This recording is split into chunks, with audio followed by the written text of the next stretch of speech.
Yeah, any of y'all that watched the Ag Forestry meeting or were there, it's very similar. There's one update that we have specifically about the number of parcels that could be impacted. All right, based on what I can see now, it looks like they've got the PowerPoint up. Yes. All right, so there you go. Perfect. So yeah, this is what we talked about. As you all are aware, this is not a single program response. It's a layered strategy. Um, we specifically had goals and requests that came from the Ag Forestry District. One of the big recommendations was to have a full-time staff member. That full-time staff member was Maggie, and she's been very successful. Some of the other stuff that's the build the staff and program capacity, but then they wanted to strengthen ag forestry districts and then use zoning to reduce framework, which specifically this is the portion that is the planning and zoning as well as the TDR methodology. And then to add voluntary preservation tools where practicable. That's also the PDR program and the TDR. So that TDR kind of fits between items 4 and 5. And then again, the zoning changes are intended to preserve the larger functional rural parcels and allow reasonable development, and by directing more growth to the areas planned for infrastructure. So of course, design crossroads, the Ferncliff, the areas that water and sewer eventually will be, Gum Springs even in the far future. Go to the next slide, please. This is one, you all have seen it, based on the county population and census data. You can see our increase in population from 1980 to 90 and the percentage change that has occurred at pretty rapid succession, to the point now we are very close, if not already there, at adding 1,000 population every year. 1,000 population is due to, yes, the building of new single family dwellings, but also we are in a stage where we are having 1 and 2 person households. Older individuals are leaving the county, and more often than not, families of 4 or 5 with school-age children are the ones that are coming in and replacing them. So between the new single families and the delta of 1 person leaving and 4 or 5 coming in, we're seeing that population growth expand pretty rapidly to about 1,000 people a year is what we're looking at. And based on that, we will be very close to 50,000 by 2030. The next slide, please. So when we talk about slowing residential growth, one of the reasons why we focused on the parcel creation outside of growth areas shows it here on the screen. Right now, today, inside the growth area, it's about 2,500 parcels without dwellings. Yes, they can be subdivided and more parcels be created, but this is just a snapshot in what it looks like today. Outside the growth area, there's almost 6,800 parcels without dwelling, but the same concept, that is not accounting for any future divisions or development after that. So when you're looking at it, 3/4 of the remaining residential capacity based on what our zoning code is going to be outside the growth areas. If you go to the next slide, we can see in the rural zoning areas, the A1 and A2 parcels without dwelling, it just additional information, but the vast majority are outside the growth area. Almost 6,000 are outside the growth area, where about 1,000 are inside the growth area. So one of the reasons why we're looking at the addressing creating new parcels in the A1 and A2 zoning districts is because that 5,800 parcels, we want to try and keep that pretty steady. If just remember this 5,800 parcels when we get closer to the number of parcels that could be impacted. We'll go to the next slide. And I'm going on faith here, so if I start not making sense, just let me know.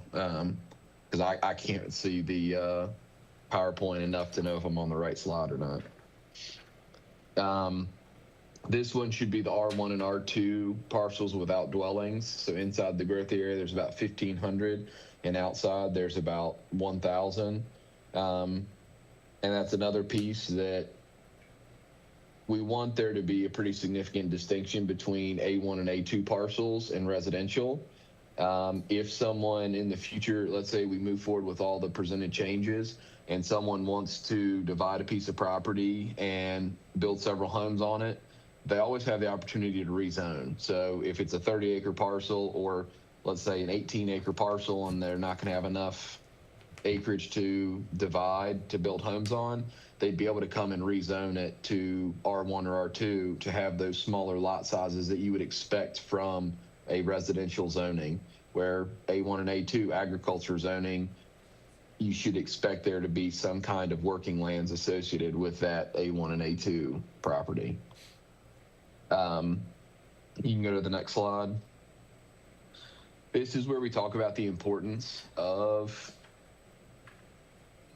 slowing residential growth. A lot of people understand, but some people don't, that rooftops cost money. And in Louisa County, and the rate that we're growing at about 433 new homes a year, our budget adds about $2.2 million in expenses every year just from new single family dwellings.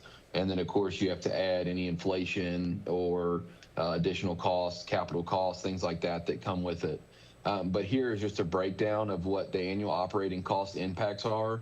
So the annual service costs per home, so what Louisa County pays in services per home, accounting for sheriff's office, fire EMS, schools, general admin, parks and recreation, solid waste, it's almost $4,800. And in turn, the average annual tax revenue per home, which is real estate tax and personal property tax, is about $3,900. So that annual deficit now is $856 per home. And then using the figures that we had just had of the additional parcels without a dwelling on them, if we just magically snapped our fingers and said every single one of them was completed, we would add almost, it'd be $44.5 million to the operating cost, and we would only increase the annual revenue by $36.5 million. And this is working in averages. So yes, some people would pay more, some people pay less, but it'd be based on averages. But that annual deficit would be $8 million per year that we would have to come up with, either commercial or, transient occupancy or some other tax that isn't just real estate and personal property. And then the only other caveat I want to mention is that these figures reflect operating costs only, so they don't account for capital costs, because of course you add a new fire station, then you have to hire additional staff.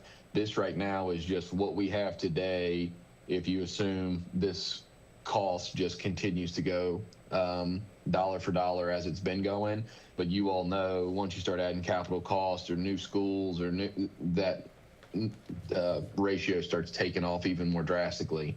But this is why it's important that we talk about it, because in a county where we want to be fiscally responsible and make sure we make good decisions on an infrastructure and where it goes, these are things that, it forces your hand, because we have to hire deputies or fire EMS or get additional ambulances to make sure we cover all the different costs that come with additional school-age students is another one. If you have more school-age students, then you start having school projects that are leapfrogging other capital investments, because you can't have kids, in a trailer for years on end. I know we've had to do it and move trailers around, but that's something that you want to try and plan these out long-term in advance, and growth can really throw a wrench in that, because you have to address where the needs are. If you want to go to the next slide.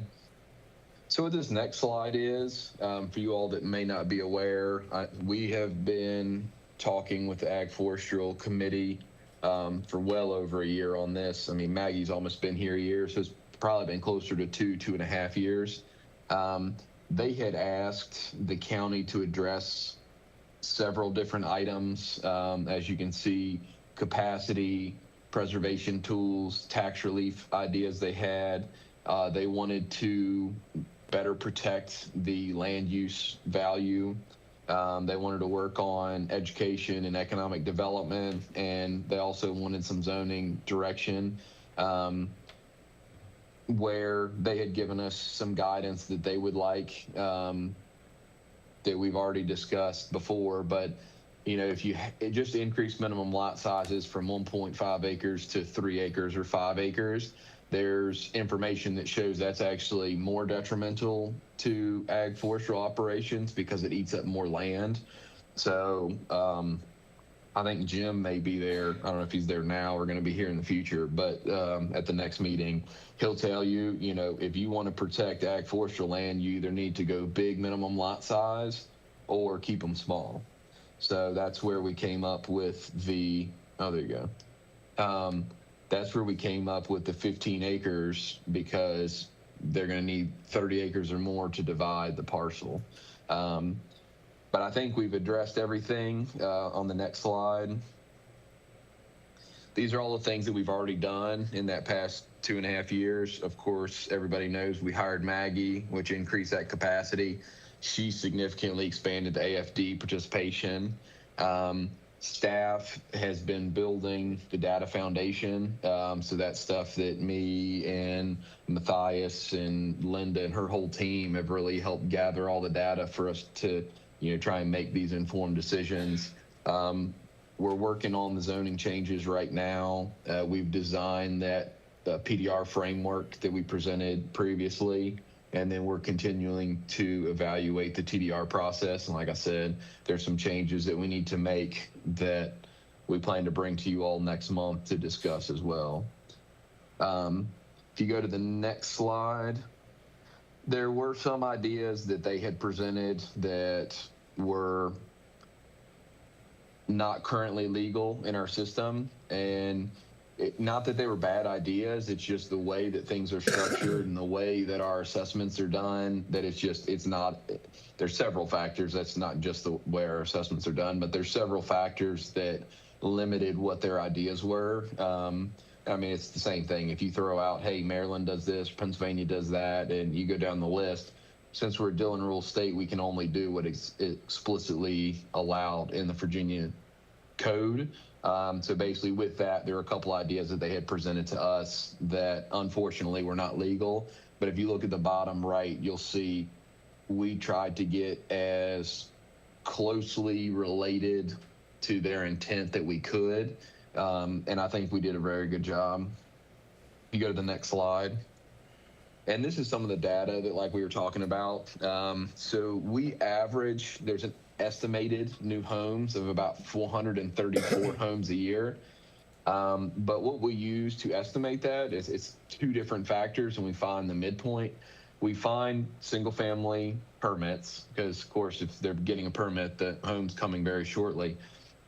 But the other one we use is addressing, because what we'll have is sometimes you have someone who purchases a piece of property, they divide it, and then once it's divided and they get their address so it's ready for a building permit, then they may choose to market it for sale.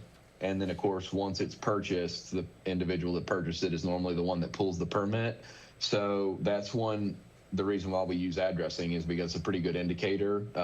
It's in the like 90%. Once you get an address, the home comes very shortly after. But then we also pulled the number of single family permits from January 1st of 2025 to July 13th, which is 18 months. We ended up getting 633 new single family dwelling permits, which is about 35 new single family permits per month over that 18-month period. And so that's, we averaged 35 over a 12-month period. That ends up being about 420. So it's right on par and has been since 2020. So this is something we've been tracking, and we went back to track it, but it is very consistent. We have been between, 433 plus or minus like 15 homes a year. Some were higher, some were lower, but we're right there. And then the other thing we looked at is of those 633 new single family dwelling permits, 48% of those, or 305 of the permits, were specifically in A1 and A2 zoning districts outside of the growth area, where the total number outside the growth area was 363, but inside was only 270. So that's part of the other thing is right now it's more advantageous to build outside the growth area.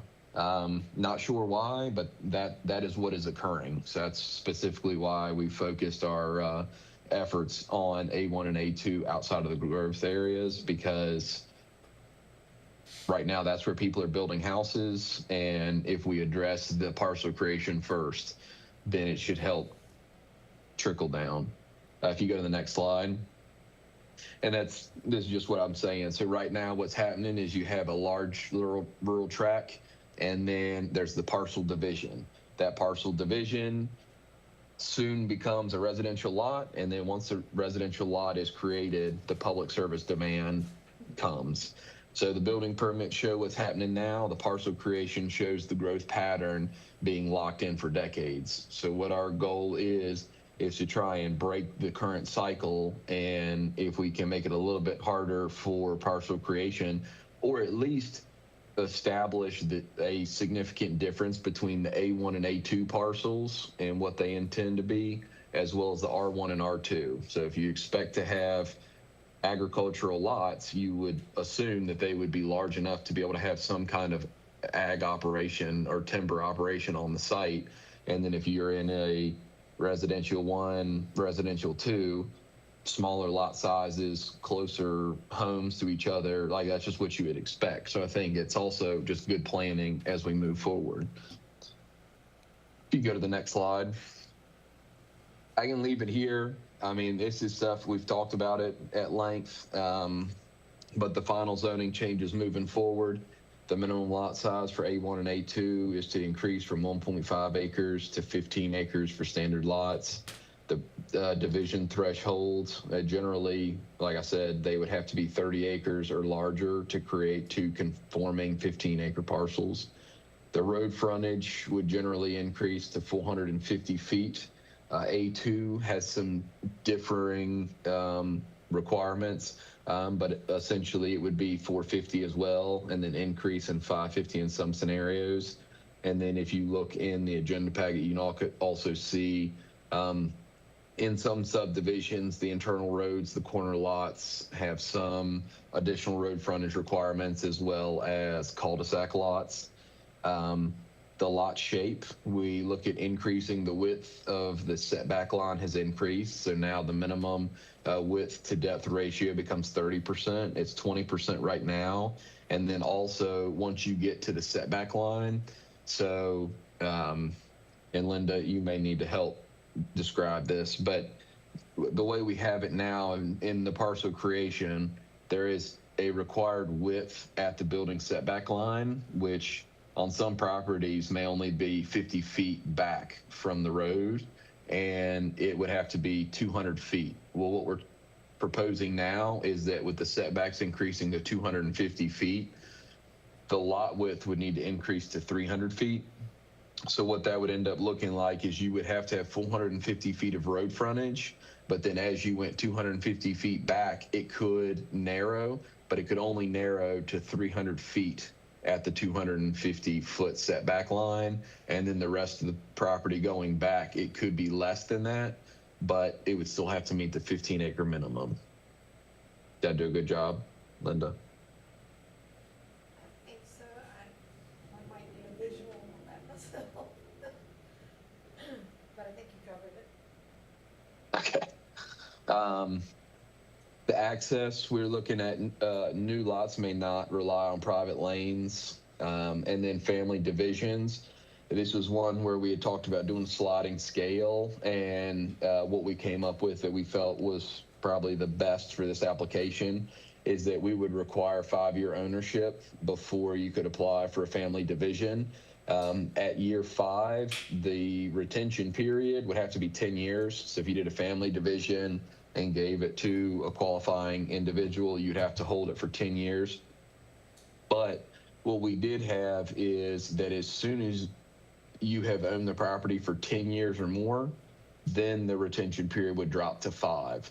So if someone purchased it and has owned it from 5 to 9 years, that retention period for the person who was transferred to would be 10. But if you've owned it for 10 or more, the retention period would only be 5. So there is a benefit for individuals who have been in the community longer and want to transfer the property. Their family would have to retain it a little bit less.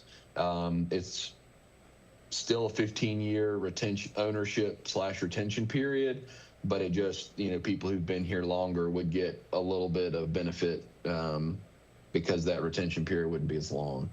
And then what we also did is we took this opportunity to also establish the PUDs. As you'll see, we evaluated the PUDs, and before we had recommended it was closer to 400 square feet per residential dwelling, and we've dropped that down to 150 to be a little more realistic with what someone would be able to do. But we still kept in the timing requirements. So based on if a PUD comes in, they will have to they'll have to submit the commercial plans at a certain point, and they will have to finish the commercial prior to getting 50% of the certificate of occupancy for the residential. I know that's something the Planning Commission has talked about in length when PUDs come forward. How can we protect that, or how can we make sure the commercial happens? So based on what's in the ordinance now, you guys don't have to worry about it, because to meet the ordinance, they're going to have to meet the timing. And if they don't, we stop issuing certificates of occupancy. So then there's no reason for them to continue building the residential dwellings, because we're not going to approve any additional permits or give them certificates of occupancy until they finish the commercial. So I think that's a win for you guys, especially. That's where the idea came from. If you go to the next slide. This is what we had talked about at length, the 15-acre minimum lots.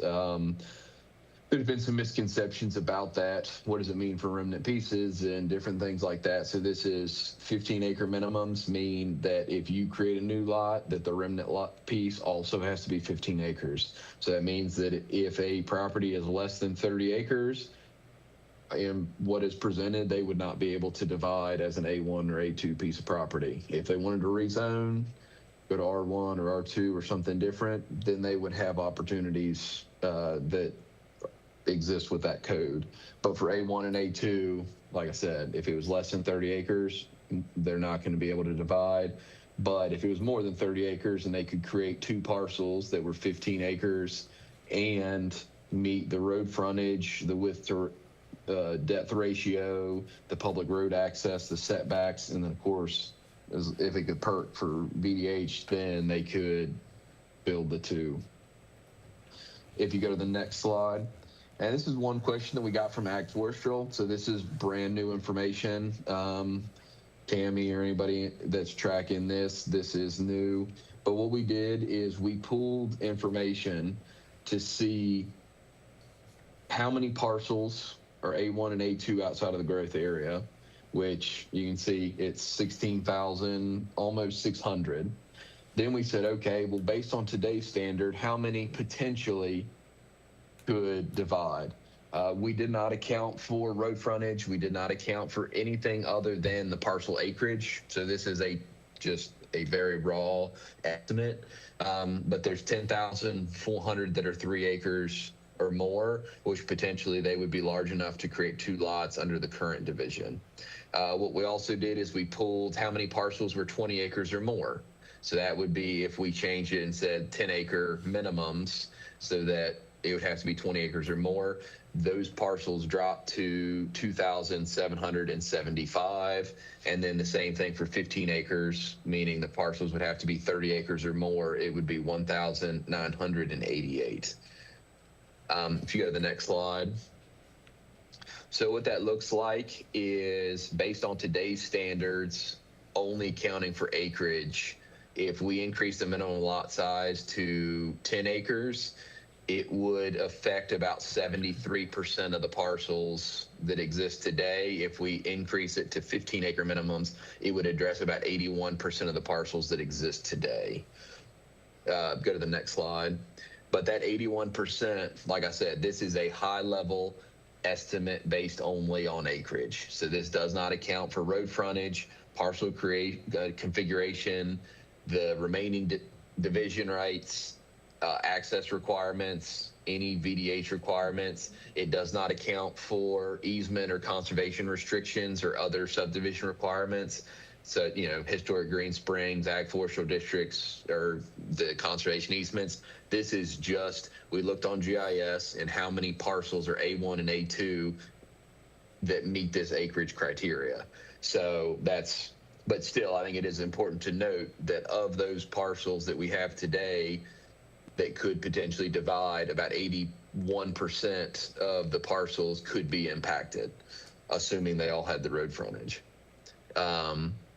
If you want to go to the next slide, thank you. So this is one we had talked to the Ag Forester about how the zoning changes match their committee's division. They want to preserve large working lands, the 15-acre minimum lots, its stronger lot configuration rules, help maintain that acreage. One of the big concerns was timber, because in land use, you have to have 21 acres for timber. So you have 1 acre for the home site and then 20 acres for timber. So they wanted to make sure that it was in excess of that. So at the 15-acre minimum rule, what that does is that helps address the timber lots. So if they can't divide, if it's under 30 acres, then that means that if they are 20 acres or above, it would be preserved and those timber tracts could stay there. The reducing fragmentation, we think the increase in the public road frontage, reducing the private lane access and addressing the subdivisions, and that addresses the reducing the fragmentation, protecting the rural character. The deeper setbacks help with the view shed. The larger lots and the limited on scattered interior lots should help address those. Preserving legitimate family transfers. If you've owned the property for 5 years and your family intends to live there for the long term, there shouldn't be too much of an issue with the 10-year retention.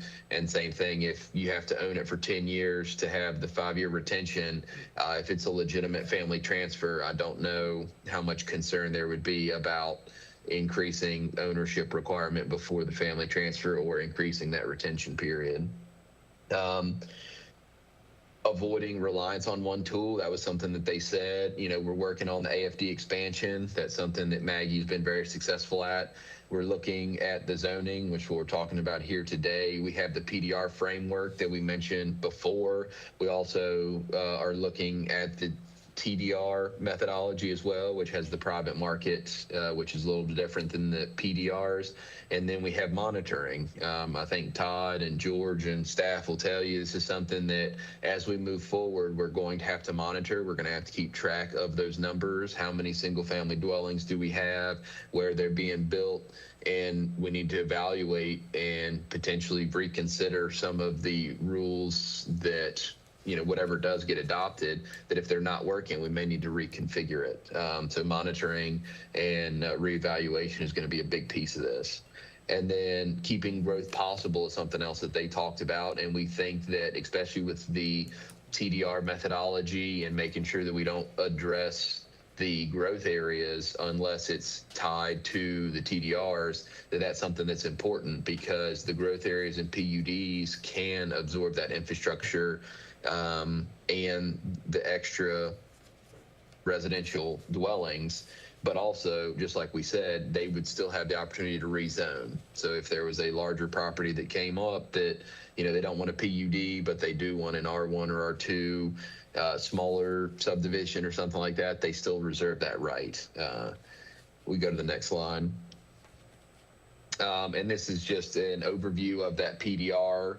I know it's not part of the zoning, but just making sure everyone's aware.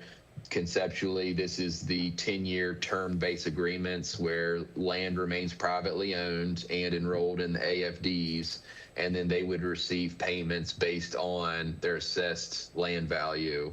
And then we would prioritize applicants based on essentially the most developable pieces of property.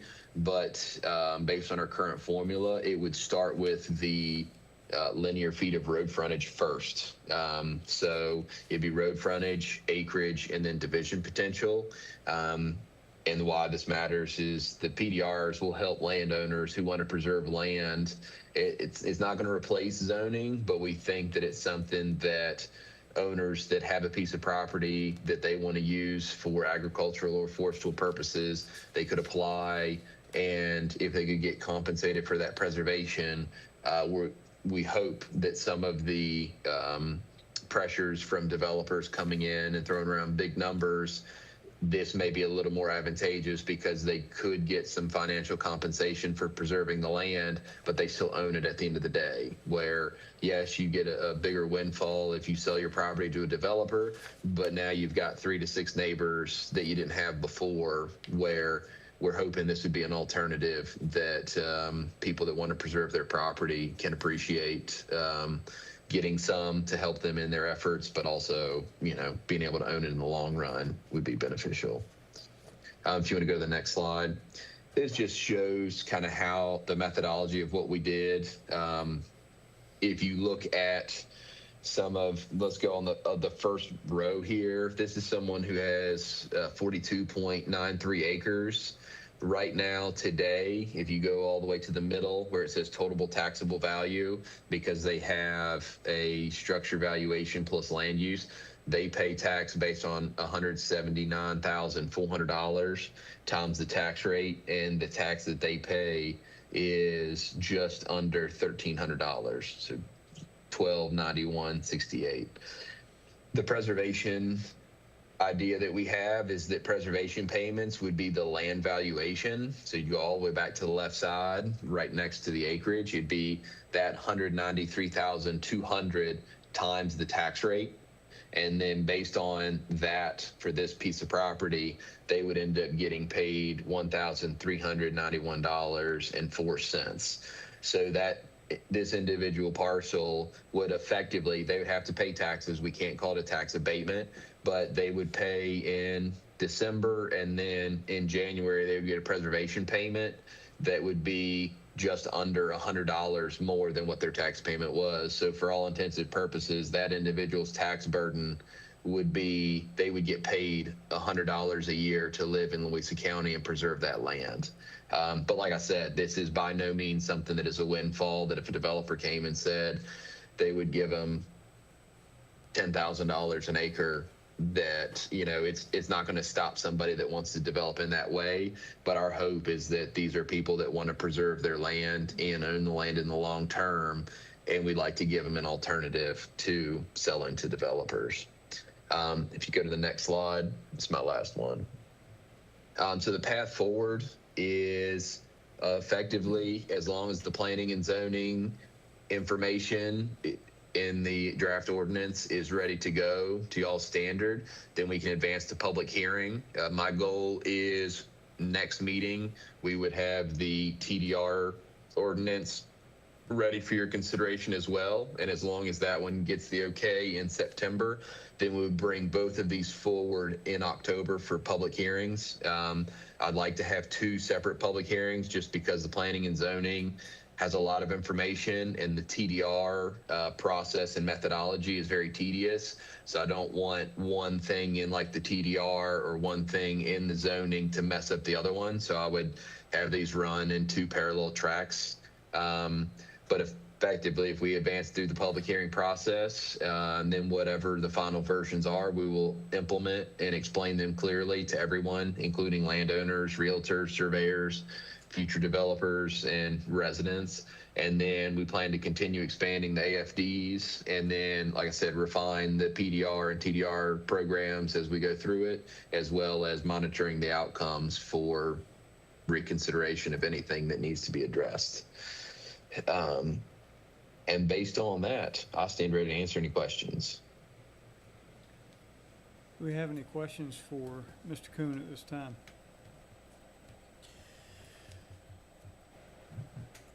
Mr. Hicks. Mr. Hicks? I'm sorry, no. No, Mr. Hicks, Painting. go first. You go first? No, go ahead. I do, Mr. Coon. Thank you for your presentation. I have a few questions, and just going off my notes, a lot of them correlate with the slide placement, and not that I would know where the slide is. One I would like to address is the family division, for the ownership of the family division. And just speaking from personal experience, just gave one of my children a piece of property who works for Dominion, and say he gets built out and lives there for 2 years, and Dominion relocates him. What position does that put that young man in? With that piece So of he would property? still have to retain that piece of property until the retention period came. So I don't know how long you own the piece of property. If you had owned it for 10 years and he built the house and had owned it for 2, then he would need to own it until it got to the 5 years before he could sell it.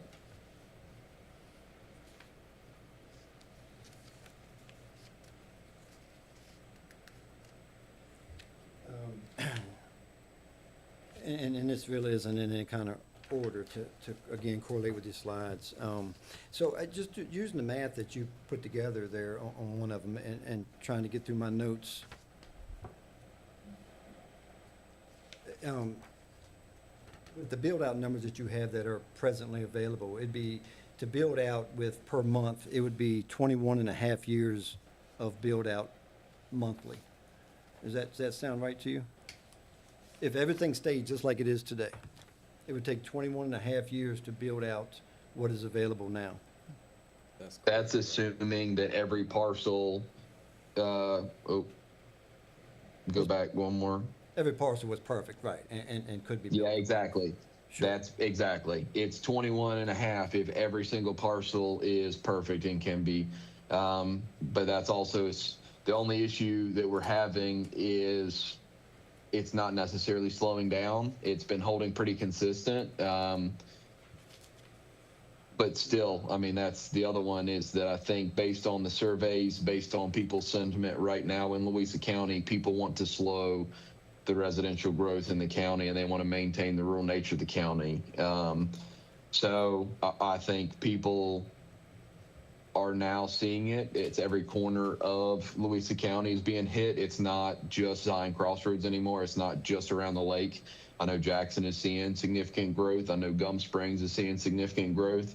I know driving along 33, there's homes popping up, seems like every couple days now. But yes, I mean, we still have years that building could occur.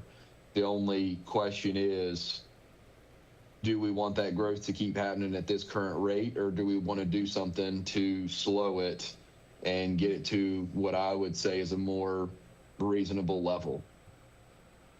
Okay, and so would anything change with what's available now for the build-out? If everything as it is presented were to pass tonight, would anything change with the available build-out, or would that stay just as it is? The only thing that would change with the available build-out is the increased setbacks. So 250 feet setbacks. There's probably going to be some parcels that are just at the 1.5 acres that if they perked on the front of the site or something like that, they may be impacted. Whether that means they can't build, I don't know, or, that'd have to be a business decision by somebody. So some parcels could be impacted by increasing those setbacks to 250 feet. I'm sorry, go ahead. And sir. then the only other one is that when we mention those parcels that may not be perfect, but they also may have division rights. So there could be parcels in that 9,000 and change that have division rights that instead of having 6 divisions they would qualify for, they would have less. So that's another piece that we do need to remember, that of the 9,000, we're assuming, we don't account for all the divisions that could occur based on today's zoning standards. So if we just multiply that by 2 or 3, assuming every one of them had a couple divisions, there's a significant amount of more parcels that could be created. So that's what we want to address is, I'm glad you brought it up, because that's effectively what we're trying to do, is that 9,000 and some change. Let's try and keep it as close to that number as possible. And then the expectation is when Louisa County is quote unquote built out, every home that could be built on a parcel is built, that's, we have only about 10,000 more homes, and then that's it. But with divisions and everything else, we could expand that and increase much further than that. Would the underground utilities be allowable in the, within the, between the road and the 250-foot setback? Yes, the utilities, well, septic, none of that's we wouldn't address, and I think the 250 is just to protect the rural viewshed, but I don't see why there would be any reason to prohibit utilities between that as well.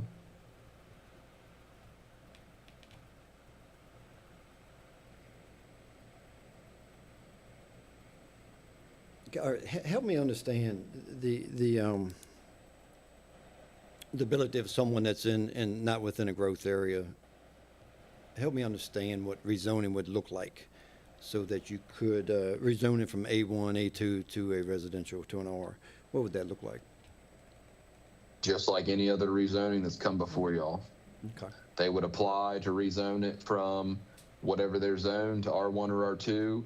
We ask why. If they say, I want to rezone it to R2 because I have enough road frontage and acreage to build 7 homes based on the R2 standards, and that's what I would like to do, and divide it, build it, and sell it, and then it would come to you all to request a rezoning, and they'd have to articulate why a rezoning would be beneficial to the community and why it fits in this area better than the growth area or other places.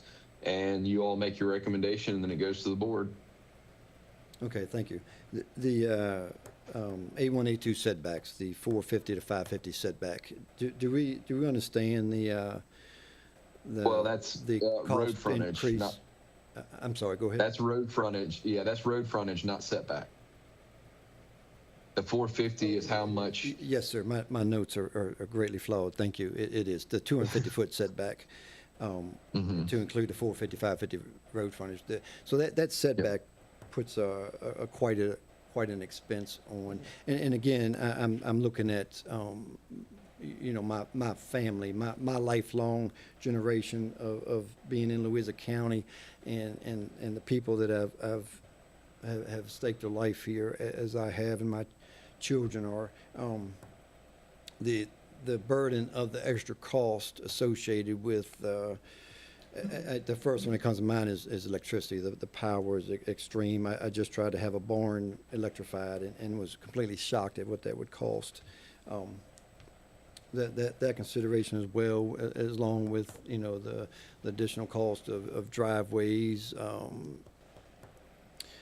How do we address that? Any thoughts on that?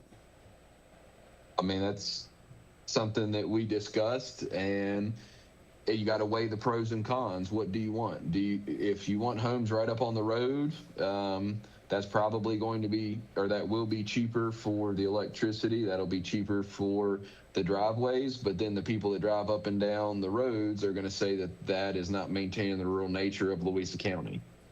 If you expand and have the buildings to have to be off the roadway, it's going to be more expensive, not only for people who've grew up here and want to come back, or the people who've lived here and want to move to a different parcel, but it's also going to be more expensive for the people that are coming from, take your pick, Charlottesville, Fredericksburg, Richmond, Chesterfield, Northern Virginia, coming and moving in as well. So if the goal is to maintain the rural nature, that's what we were directed: slow residential growth and maintain the rural nature. And we think those are two things that could do it. And I mean, I don't know what other notes you have, but I will say, if you take action to maintain the rural nature of the county and slow residential growth, there is going to be increased costs, whether that is driveways, electricity, running utilities. That it's going to happen. I don't know how you would get around it. And if you just open the floodgates and let everybody in, not saying that's what you're suggesting, but if we just make it as cheap and as easy to move into Louisa County as possible, then on the other hand, what you have is that increased residential growth really forces the services. You have to expand the services and have so many more schools and so many more public services that, Will it going to end up being like the schools in Northern Virginia where the school opens the door and it's already at capacity day one? You got to build another one immediately after. That's something that we want to avoid. So I think right now it's we're on a razor's edge, and unfortunately, I think there's going to be things like that are going to occur, whatever zoning change we make. Even if we push a setback from 50 feet to 100 feet, you're going to have additional costs that come with that. Right, I understand that. You had a slide that, and I say you, it may certainly not have been you. There was a slide presented, the potential impact slide, and it seemed a little bit flawed in its presentation. And there's also 7 reasons under it that excluded some of it. Can we clean that up and represent it? What do you mean it was flawed? The data retrieved basically said, here's a 3 acre lot and larger, not taking into consideration any of the other factors. And there were 7 factors under it, I believe, that said something along the line of road frontage, perk test, that type of thing. So those 7 things under it. This right here? It's kind of flawed. It's a little bit flawed. Yeah, that might be the one. Yeah, those 1, 2, 3, 4, 5, 6, 7 issues right there. That changes a lot in that data that you're presenting. But that's the whole thing is we can't I can pull the data in the GIS to say we have 10,432 parcels that are 3 acres or larger in Louisa County. I cannot you pull pulled it. the data in-house then. You did the best search you could. Is that what you're saying? That is correct. Okay, that's fine. Thank you. So those 7 things are caveats of, we know that all of these 7 things also account for if a parcel could be divided, but we couldn't use those in the search parameters. So that's what I'll tell you. I know the search was flawed, but it was to the best that we could do with what we had in-house. I understand. Thank you, sir. Thank you for your efforts, Mr. Chairman. Thank you, sir. Certainly. Mr. Hicks? Yeah, I want to chat a little bit about what we're going to be doing over the next month, what we're working on in extension of this, and also ask a little bit of recommendation and guidance from the rest, and make sure that we are going down the right avenue that we recommend. Earlier this month, we were not recommending TDRs. Commissioner Goodwin and I went to the Ag and Forest meeting to recommend against it. And this was a county-driven, and Mr. Kuhn, correct me when I'm wrong, or Linda too. This was a county-driven program. And what we were instructed to do during that meeting together is switch to a buyer beware TDR program. And in doing that, we are negating many legal concerns that we had within the TDRs. We're taking that responsibility, that legal responsibility away from the county and to the buyer and the seller, protecting us against a lot. So I don't need to dive into the details of that, but when we've switched gears and gone into this buyer beware side of TDRs, there's pros and cons. I think more pros than cons. So I think our liaison's direction in this was in the right direction. And I want to explain that a little bit. It's kind of like when you make a property purchase, the buyer is responsible for its lien agent, its title search. You have to do your proper due diligence. So we've gone from the county being responsible for that due diligence to the buyer and the seller responsible for their due diligence in these transactions. That's really good, but the slight con, that it puts on there is that added expense to the buyer and the seller, and it's a little bit of a task. So one thing we've been concerned about, and we've all talked about this throughout our work groups, is feasibility of this process, ease of it, able to understand so it's not confusing to the public.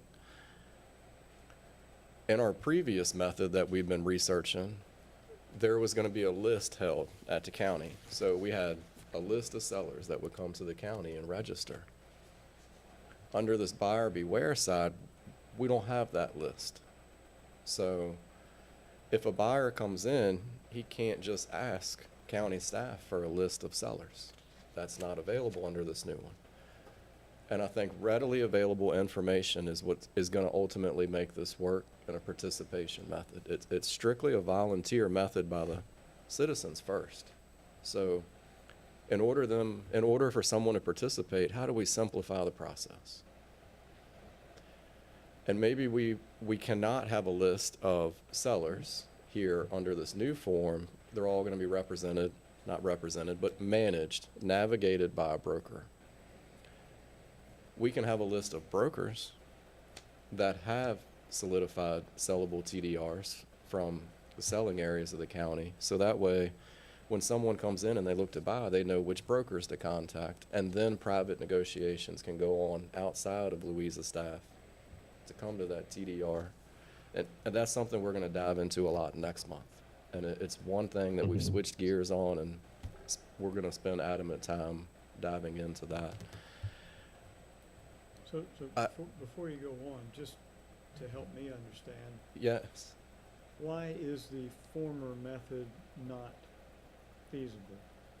I mean, is there Legal a legality of the county and our responsibility of managing the due diligence of others. If a mistake and a recordation happens, then all of a sudden, there's a lot more to it than that, but in a summary, we take responsibility of that mistake and due diligence, where if it's done privately in a buyer beware market, such as a purchase of a piece of real estate would be, it's buyer and seller risk instead of county risk, is the way I've been instructed of it.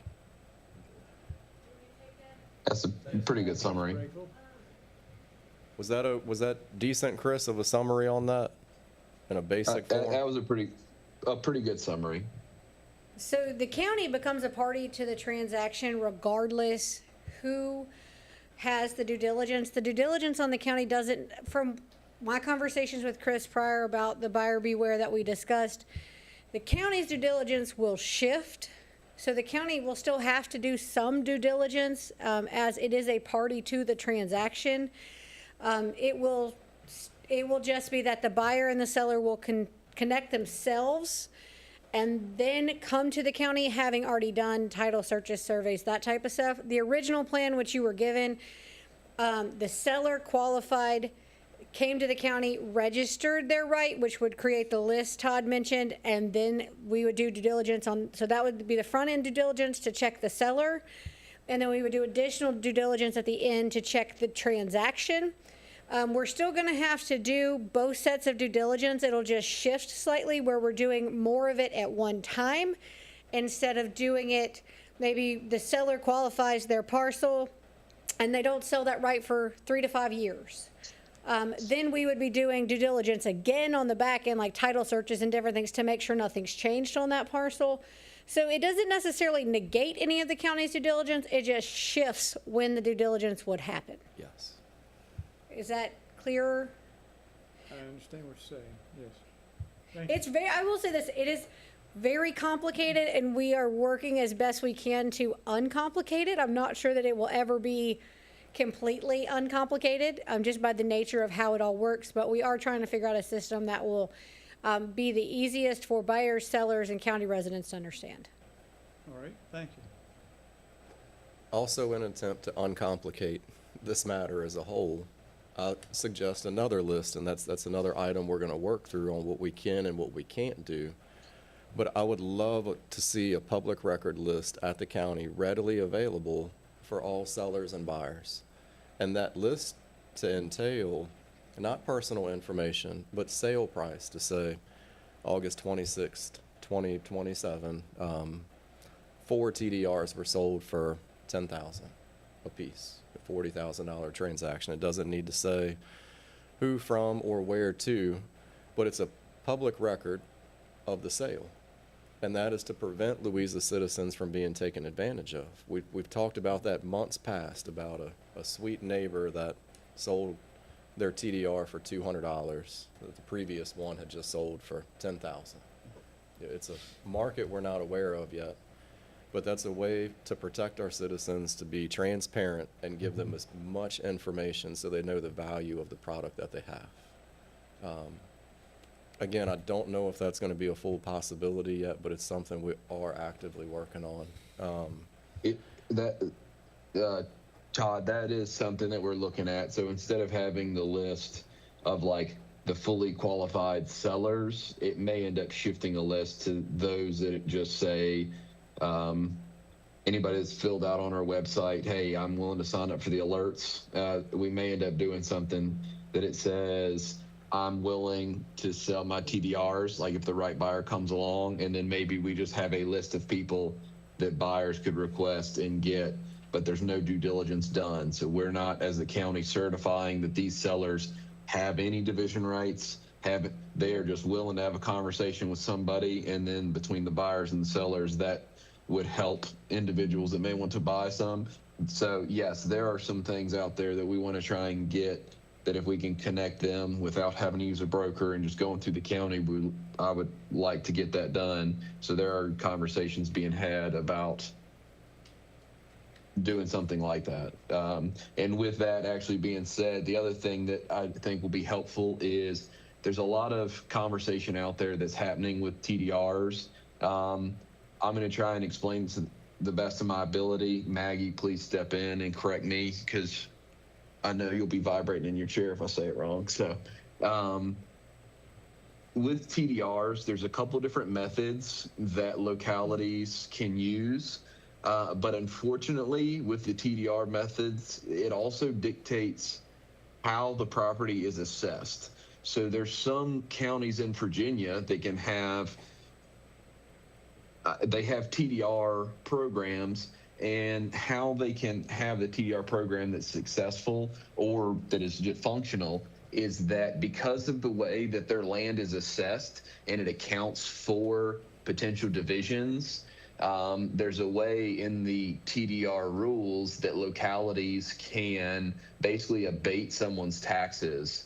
And once that person has had that value abated from their property over 20 or 25 years, then basically they give up their right to divide. Well, in Louisa County, the right to divide, it's really it's a concept. If you have enough road frontage, you have enough acreage, you can apply for a division, and if everything works out and Linda signs it or one of subdivision agents sign it, then you can get it. So our assessments and how that is done is functionally is completely different than other localities. So that's why when staff is saying functionally this isn't going to work, there may be other localities in Virginia that it does work successfully, but they have a completely different assessment and valuation standpoint for their land, which is not something that we would even want to contemplate, because you're talking about that would significantly increase the taxes on land that I think would. Chris, I'm going to clarify, because we've got some confusion stairs. So I'm going to clarify. So basically, the TDR state code authorizes action to transfer the right, to terminate the right in two situations. One is a one-to-one transfer. So like I come to Mr. Disisway and I'm like, I would like to buy your right, and he sells it directly to me. The other is where you basically sell your right to the county for the purpose of tax abatement for a period set by the county.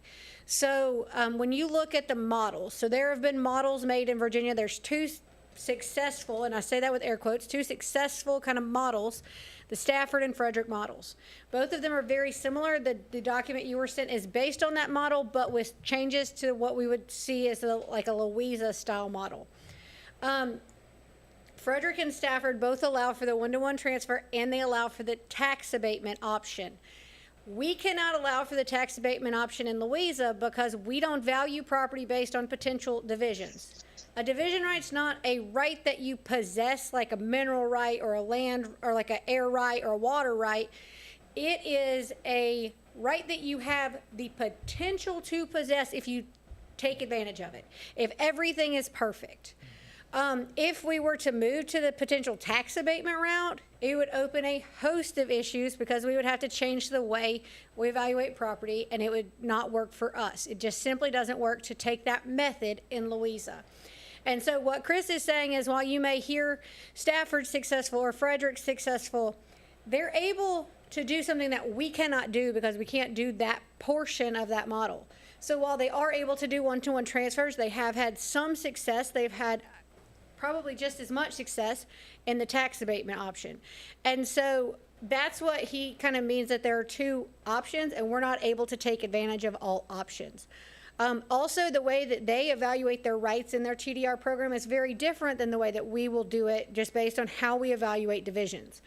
So they take a parcel and they look at all the elements on the parcel. How big is it? Road frontage? Is there a house on it? Is there streams? Is there a floodplain? Are there easements like a Rappahannock or Dominion easement or whoever? Are there all of these things? And then that's how they determine the TDRs. We have taken the approach of, we think it is far simpler to look at potential divisions on the property with a subdivision agent's approach. And I do think when conversations that, frankly, that is a little bit easier of an approach. And so that's why we're looking at that way, but we can't follow exactly the Stafford or Frederick model because we're not them and we don't evaluate things in the same manner. So I hope that's a little bit clearer on what Chris was addressing. So there are counties in Virginia. So we looked today at Frederick County and we've researched a host of counties. But they've had a transfer of development right program for 16 years and they've transferred like 800 rights. So, I mean, you can evaluate yourself if you think 800 rights in 16 years is successful. But it's just based on the way that they are able to do it. Many of those rights are the tax abatement method, and we just won't be able to do that. So. Yeah, everything she said is just picture it coming out of my mouth, and that's what I wanted to do. Thank you, Mr. Hicks. So we've spent majority of our time on this platform, and in our times, we've been talking about the sellers of these TDRs, our citizens. And last month, we talked about a potential tool of adjoining lot lines, and that was popular. That was a good idea. I still like that. You won't see that in here because that's a good tool that needs more research, more study, but it's a tool that the board and PC can use years down the road as we go through the monitoring of this. If we notice a glitch in our sellers market or we don't have enough citizens participating, there are tools that we can use to come to try and open that seller market up. Now, the market that we haven't talked about much is one that I really want to start the conversation on good tonight, and that's our buyer's market, because without a buyer's market, none of this works. We can have all the selling rights in the world and all the TDRs in the world, but if nobody's buying them and there's nowhere for them to go, this is an epic fail. So there's three forms of buyers in mind. We have small, medium, large, and participation goes just as equally. This opens up our growth area, so we have to talk about what do we want to see in our growth areas, because we have very different growth areas in the localities of our county and how they're structured, such as we've mentioned Ferncliff, Zion's Crossroads with infrastructure. We have less on the eastern end, then we have the Lake Town Mineral. They're all slightly different in their own form. So under TDRs, single family dwelling growth area district growth, that's going to be minimum participation. People with larger developments, developers have a history of taking the path of least resistance. It's very common. A lot of them with larger developments will simply just adopt or round to 2.5 acres lots and may not participate as much to get down to that 1.5 acre density. But so many of our growth areas have smaller A2s, 9 acres, 12 acres, 18 acres, 24 acres, where they only may get a couple divisions in there. They participate in this TDR, and all of a sudden, they've got enough density they can afford as a developer to put in a small road, create a little community inside of a growth area. I think you'll get a higher participation off of smaller parcels in a growth area. And like Maggie was saying, if you consider X amount of TDRs over X amount of years, do you define that as successful? And in a residential form, that's a judgment call, because that's going to be minimum contribution throughout the county. And we do have a pretty good demand for residential dwellings, as the building permit showed. So the next step and the next buyer is a multifamily application and dwelling. Do we get a lot of that in Louisa County? Do we get a lot of need for multifamily? Is that something that we want to invite into our growth areas? Because that's what TDRs do. We have to open up these growth areas in order to participate in participation. So, of our citizens, sorry. The third, and what the biggest win in the county is in a preservation method, is PUDs. A PUD applicant with this density that we've created in here could use up to 100, 200, 300 TDRs for one project. Now, if we set back and we think about 100 TDRs for a development, 200 TDRs for a development, one, that's a lot for a developer.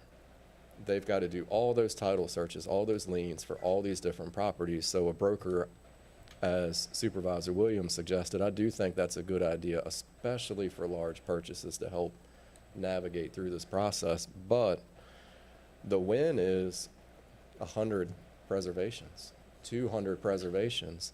And what that looks like and what I'm talking about is the type of growth that we already have in Zion's Crossroads.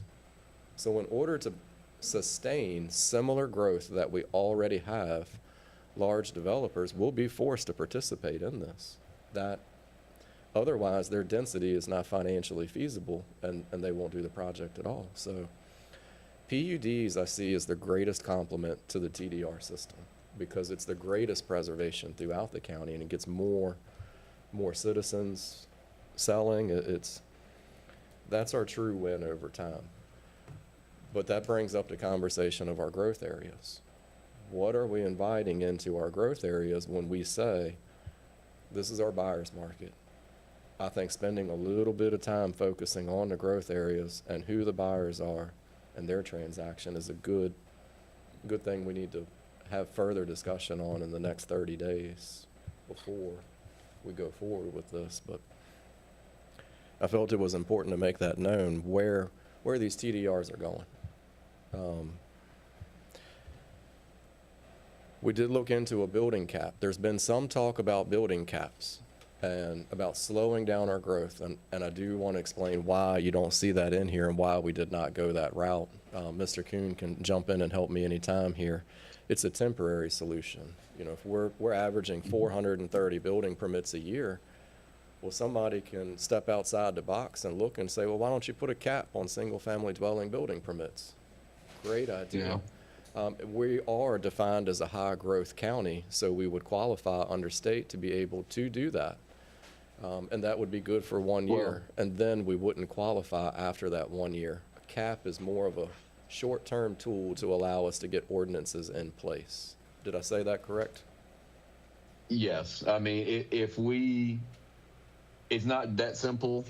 We would have to show it as well, but we could show with the school systems and the fact that, you know, elementary schools have had the trailers, we've done the expansion at the middle school, we've had to, you know, look at building another elementary school, the capacity of the schools and the growth that we're experiencing is just too much.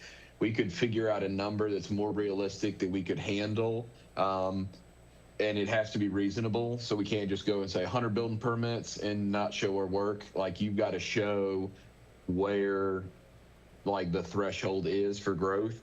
But just like Commissioner Hicks said, once we do it the one time, then we run the risk of, you know, product of your own success means that you can't use this tool anymore. And there's other things that we looked at. I mean, you know, I've had people ask, well, why don't you just not make it by right to build residential dwellings in A1 and A2 districts? Just say, oh, you got to get a CUP for it. While that would solve the problem, I think we would be in planning commission and board meetings till about 2 o'clock in the morning, going through all the different CUPs that we would get for that. There's a bunch of other things that we've looked at that we've just, you know, I don't think it was right for Louisa County or realistic.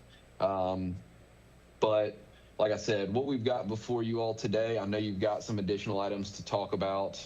We kind of blended these two.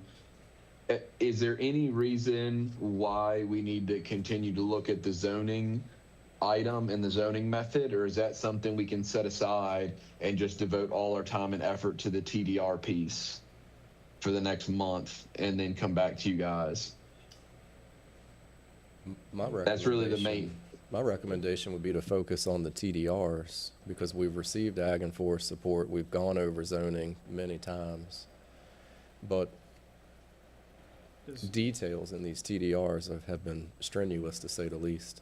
does any commissioner have any further concerns with the ordinances we've been talking about?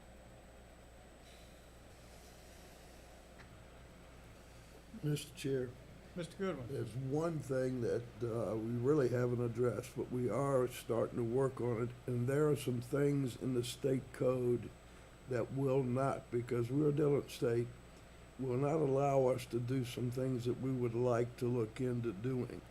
So we've already started. I got some language from Mr. Kuhn yesterday. I want to dig into the state code and see how that fits in there to suit us, because we've got the fall session to work with our legislators before they start reaching their maximum number of bills that they can put in the General Assembly this year. So there's a lot of moving parts in this, and, you know, when we started this, we really, the comprehensive plan says to maintain the rural character of the county. But our directive from the board was slow growth. Slow growth. Find ways to slow growth. And it depends on when you give the answer. The latest I heard is we're number 3 in the state. It changes. But we're in the top 5 regularly and have been. There is no way that you can slow growth without finding someone who's going to have gotten slowed. Whether that's a buyer, whether that's a developer, whether that's a landowner that wants to sell, somebody is going to get slowed if you're going to slow growth. So I think we can get hung up on, and you've got to look at this from a county-wide standpoint. What can you put in place that works for the most people throughout the county and address that one directive that we have, slow growth? And the most, Mr. Kuhn talked about it, but to me, the eye-opener came from Mr. Stone at the meeting when he said, go big or go home. You stay where you are now, or you got to go 15 acres plus. Anywhere in between, you will eat up this state parcel by parcel, this county parcel by parcel. That was an eye-opener for me, to hear him say that, and he's done some research. I personally think we're ready to go with the ordinance side of it, the land use part of it, and we still need to work on that TDR to bring that back to the next work session so we can go full tilt in October and listen to the public. Very good. Yeah. Anyone else have any concerns where we are now, or are we ready to move on to Mr. the, Chair, I've got Mr. one Dickerson. question. Yes. Do the PDRs create a taxable event for federal or Yes, they state do. income taxes? So then that would eat up that Yes. little bit of profit that's in there, Yes. once you figure in taxes. Yeah, so it would be ordinary, it would be taxed as ordinary income. And then, Mr. Chair, I would like to say one thing, if that's okay, before you move on. TDRs are complicated. That is the nicest way to put it. They're very complicated. I've been researching them for almost a year now. Please come and see us. If you have any questions about how they work or what the ins and outs of them are, we would love to sit down with you. I mean, I've sat down with Mr. Goodwin and Todd and I have talked many, many, many times. We would welcome those conversations as we move into the next month, because next month you're going to be hearing a lot. And if you're not familiar with the nuts and bolts of TDRs, it might get a little convoluted quickly. In fact, it will get a lot convoluted very quickly. And so I just wanted to say we would really, really welcome those conversations. Good, thank you. Yes. So, There is one other thing that I'd like to Mr. say that I Goodwin. meant to say, Mr. Chair. Not only do I like the fact that a lot of this is voluntary when you talk about PDRs and TDRs, I like the fact that the county's participation is regulated through the budget process. if we get in too deep, or not deep enough, the following year's budget is gonna reflect what we need to speed it up or slow it down.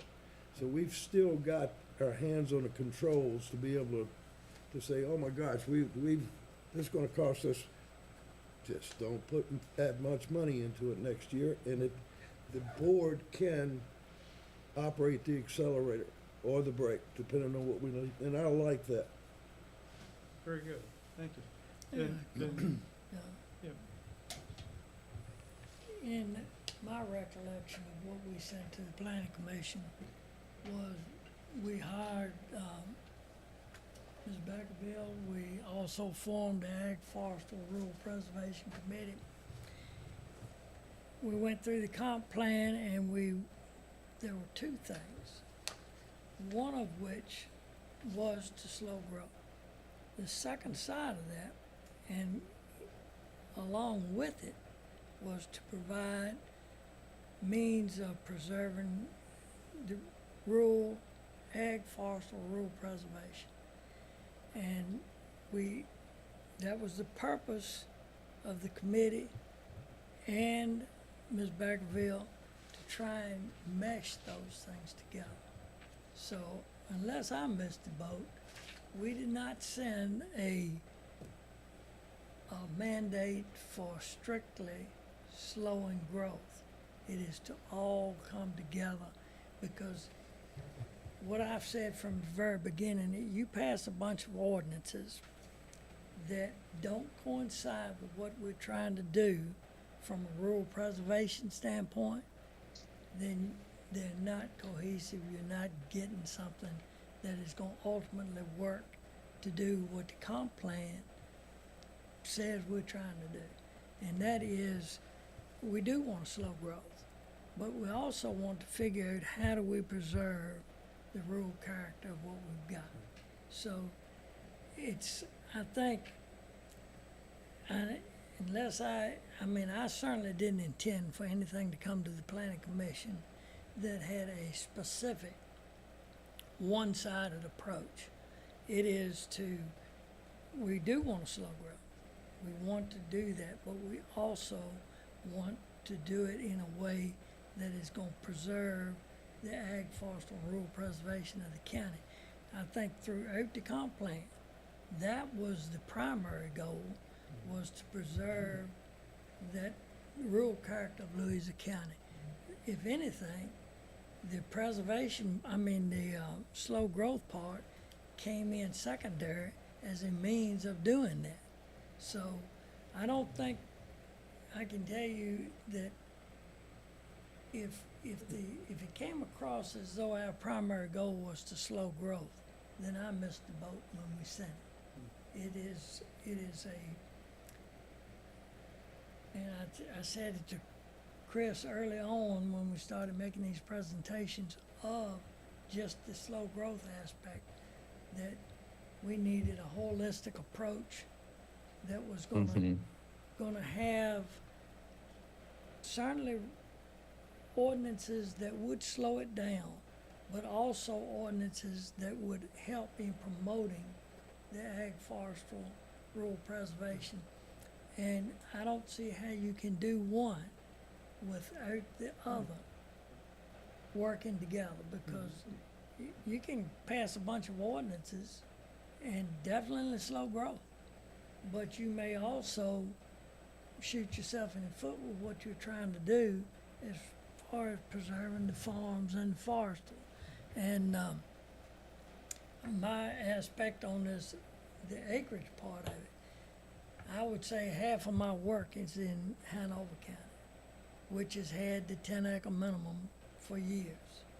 And what has happened is, on the western end of Hanover, where there used to be lots of farms, lots of forestal areas, those are pretty much gone.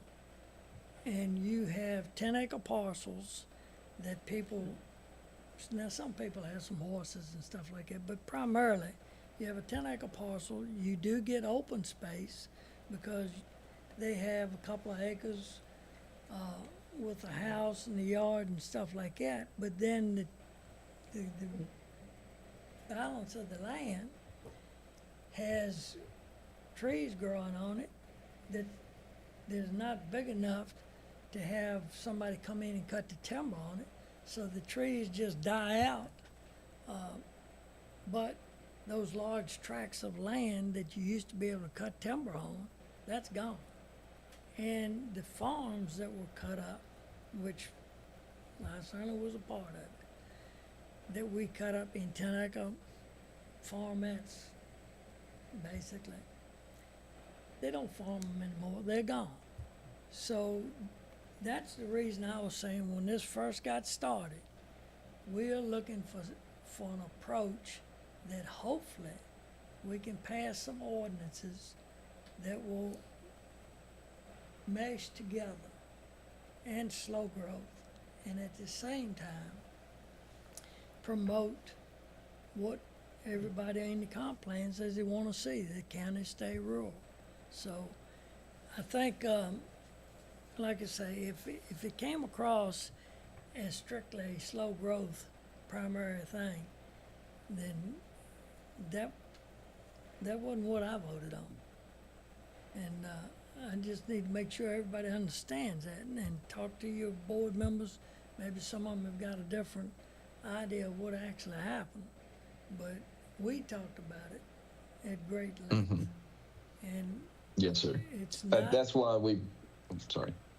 I mean, I think we did, George is right.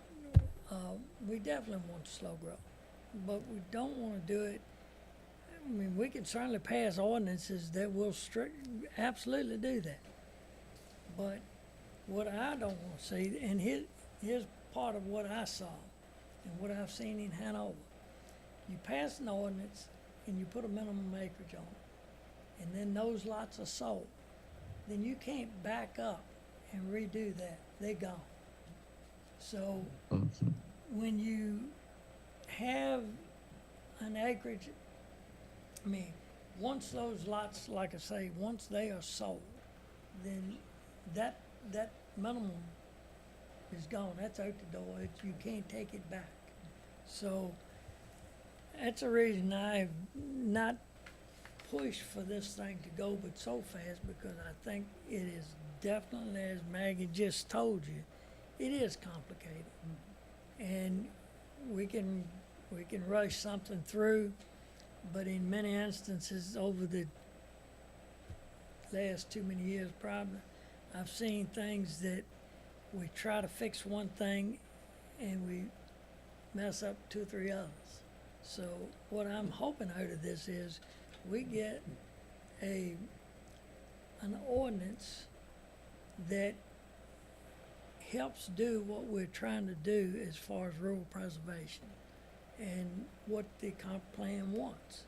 And I think that what they're working on as far as the TDRs and the PDRs and stuff like that, that incentivizes people to maybe continue to farm. These things have to mesh. And so I'm hoping that that's the route we're taking. And I think Chris, I believe, and I don't want to put words in his mouth, but I think that's the direction we're trying to go. But, I don't disagree that we want to slow growth. We absolutely do. I want to slow it myself. But I don't want to do something that's going to slow growth and screw up ag forestal preservation in this county. So, and maybe Chris has some more to add to that, but Yes. I wanted to make sure everybody knew where I was coming from. Sure.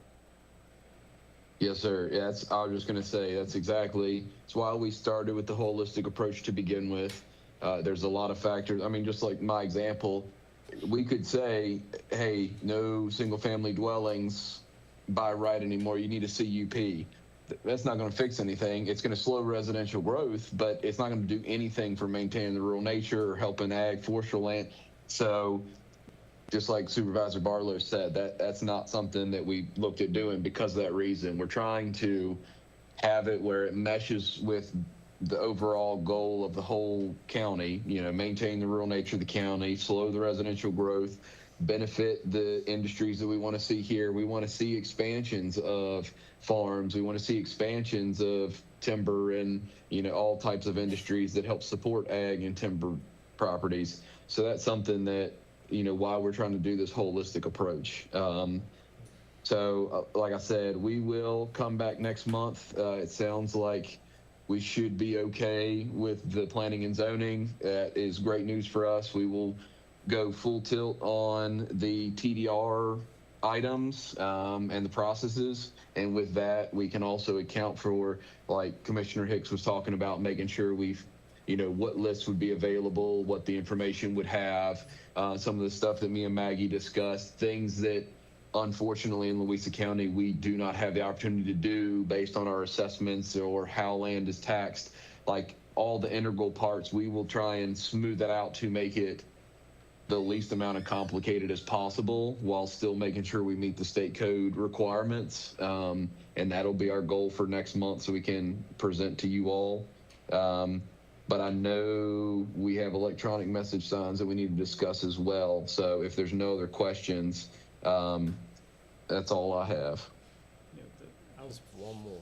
Go ahead, Mr. Hicks. I want to compliment what Ms. Brickfield said. If anybody has any free time this month, get with Maggie, get with staff, call me if you need, George. I encourage knowledge on this because everybody has put in a tremendous amount of work towards it, and it's a lot to comprehend and get navigated through. So if any of the commissioners have free time and they want to hang out and chat TDR talk, it's a little bit more fun than you think, than it sounds. It's very educational. So. Very good. Well, thank you for that, and thank you for all the work you all are putting into this. It's really coming together well. And as Chris points out, we do have to move on with one other item, which is sign regulations, electronic message signs. So, Ms. Butler. Good evening, Chairman Disasway and members of the Planning Commission. What we've got before you here this afternoon is at the July 6th board meeting, the board referred the sign regulations to the Planning Commission to discuss the electronic message signs and where they are currently permitted in the county. There was no specific directive from the board, but they did have someone speak during their public comment period at that meeting about wanting to place an electronic message sign at their property, and they're no longer allowed in the agricultural districts or the residential districts based on the amendments that were adopted in 2025. So what we are looking for the Planning Commission's recommendation on is whether you all think that they should be. This is something that we should look at, and whether they should be permitted in the agricultural and residential districts, whether they should be permitted by a conditional use permit, which would go through the Planning Commission and the board, or just a special exception process with the board, and to provide any feedback and direction that the Planning Commission feels appropriate. We did draft a sample amendment if that was something that the Planning Commission wanted to consider. It is for a special exception process through the Board of Supervisors, which would not come through the Planning Commission, but it would just give y'all an idea of what we would be looking at if you all wanted to entertain amending that ordinance again. We spent a lot of time discussing that ordinance, as I recall. There was a lot of discussion on this topic during the original amendments last year.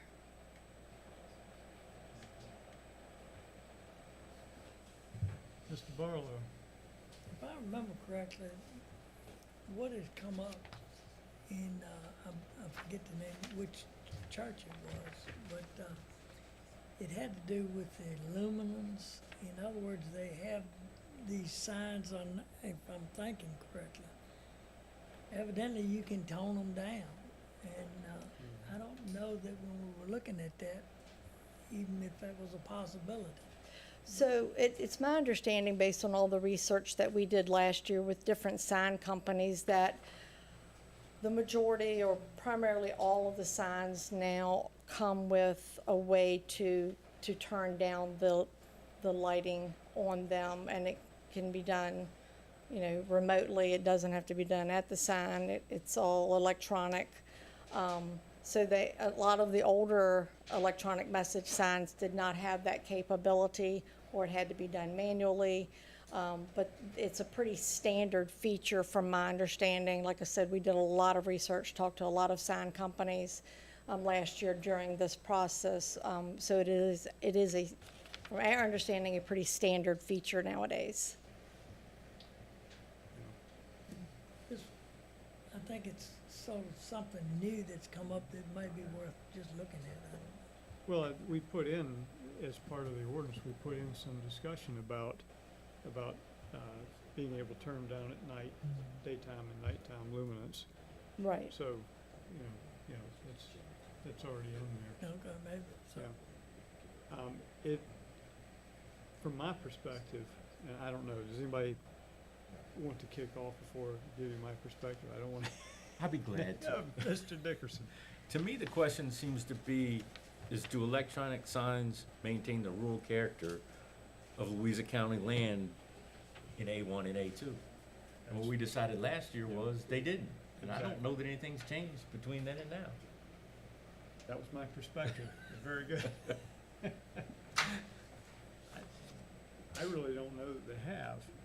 I think too, there's a question as to, in R1 and R2, what do you want a residential area to look like? And is an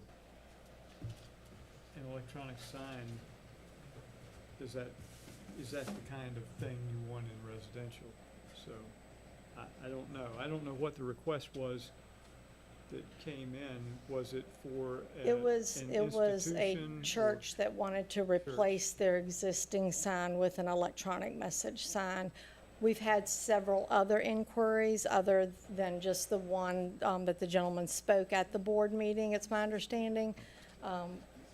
We have had other requests come in or other inquiries about what types of signs are allowed. But I believe it was the pastor at the church or a representative of the church spoke at the board meeting in July. They came in and said it was easier to change the wording on the sign rather than having to go out there and manually stick it Sure. on the sign that they got. Anyway, Mr. Goodwin. Linda, don't we have dozens of churches in A1 and A2 now with signs? I don't know if there are dozens, but there are a number of churches in the agricultural zoning districts that do have electronic message signs that were done before the regulations were amended.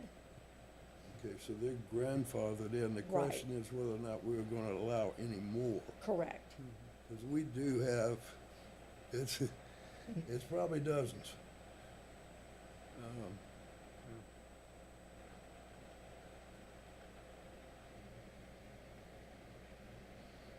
And it wouldn't just apply to churches, it would apply to any business entity Yes. or property owner Yes. in the agricultural or residential district. So I just wanted to clarify and make sure that that was. I totally agree with that because we just ran through that with the whole humanitarian shelters thing, not hindered nor favor.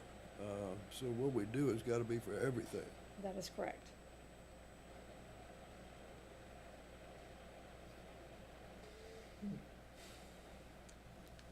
In this, are we supposed to be or suggested to be looking into a study on the brightness of these signs with looms? Is that part of this and a concern, is driver safety with the brightness of them, or no, just from a A1, A2 perspective? It kind of, what, is that included in this, or? I believe we already have that in the ordinance.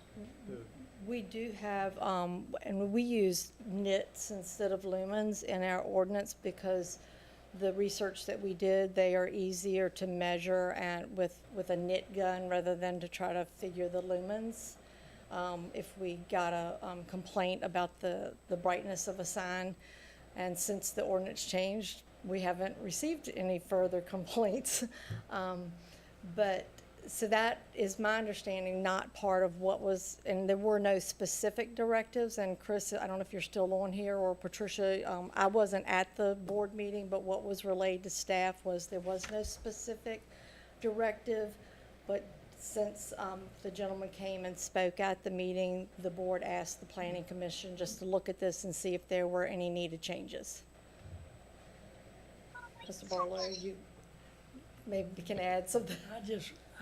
I remembered the church coming and, talking about it, and, you know, they just got caught where they didn't have a sign out there already, so they wanna put one in, so they don't have to go ahead and manually do it. And I think the big difference was that now I think you're able to adjust those things down. But anyway, they certainly had seemed like a legitimate request, and I think the board just kicked it back to the planning commission to see if there was anything worth looking at again, or if you think you got it, we'll have to look at it as far as doing a special exception to where you can limit it to maybe just churches or something other, and not make it all over the county. Well, I believe we have about 100 churches in the county, Yeah. so you'll consider whether that puts them all over the county or not. Well, I I think expect it probably will. does. I think a lot of them already have them. Maybe. So, I know there are a number of them, Yeah. but I personally am not in favor of doing something for one group if you're not going to do that for others. And that to me just doesn't sound right, any more than I wanna say you can't do something that others can do. Exactly. So, if the question is, do electronic signs hinder the rural character of the county, then I would say yes, we need to go to a public hearing and see what the public says about that. But I also would say whatever they're saying, it should apply to everybody and not just one group or Right. one neighborhood or any other delineation you wanna make. Yeah, when I read it, I agree with Commissioner Dickerson. When I read it and was thinking about it, I don't think electronic signs enhance the rural character of the county, particularly not at night when, you know, in a rural area, you appreciate a dark sky. You're driving generally down a dark road, and then you get a sign. I understand they're easy to work. They are. They're easy to change the message and all that. We have some beautiful historic churches with electronic signs out front. To me, that's the biggest contradiction I've ever seen. But, you know, it's what they want to do, what they've been able to do, fine. But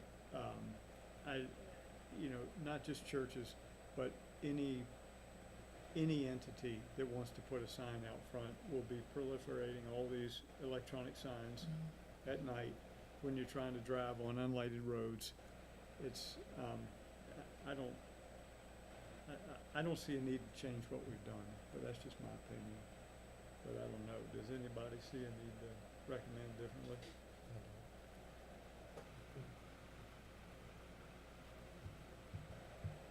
I would say we're probably not gonna make a different recommendation. If the board would like to take it up as a special exception, they can look at it, it's fine for them to do. That's fine, they sent it back, you discussed it, and Yeah. good enough. I don't hear anybody with a different opinion on that. I Well, think- you're right, the aspect of it being in the rural area, it's certainly a legitimate, reason for not doing it. So, but good enough. Very good. Okay, that will be a report back to the board. All right. Thank you. Thank you.